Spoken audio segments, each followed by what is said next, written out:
AP తెలంగాణలో వర్షాలు కురుస్తున్నాయి. రుతుపవనాల విస్తరణతో పాటు ఆవర్తన ప్రభావంతో మరికొన్ని రోజులు వానలు కురిసే అవకాశం ఉంది. మరోవైపు పశ్చిమ మధ్య బంగాళాఖాతం పరిసరాల్లో ఉపరితల ఆవర్తనం ఏర్పడనుంది.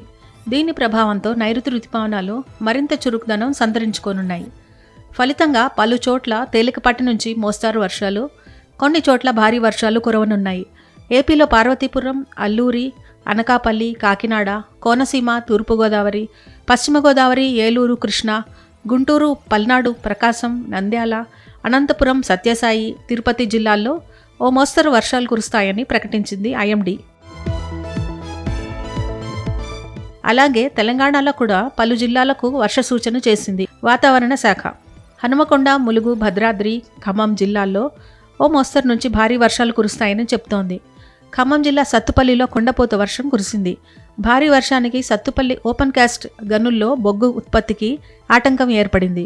15,000 టన్నుల బొగ్గు ఉత్పత్తి, మట్టి తొలగింపు పనులు నిలిచిపోయినట్లు చెప్పారు సింగరేణి అధికారులు.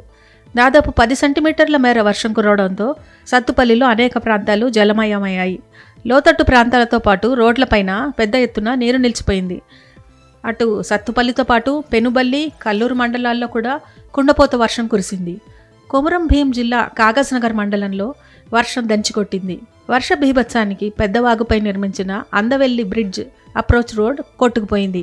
గత ఏడాది భారీ వర్షాలకు బ్రిడ్జ్ పూర్తిగా కుప్పకూలిపోయింది. పునర్నిర్మాణం ఆలస్యం అవడం, ఇప్పుడు అప్రోచ్ రోడ్ కూడా కొట్టుకుపోవడంతో ఈ ఏడాది కూడా వర్షాకాలం తిప్పలు మళ్లీ మొదలయ్యాయి.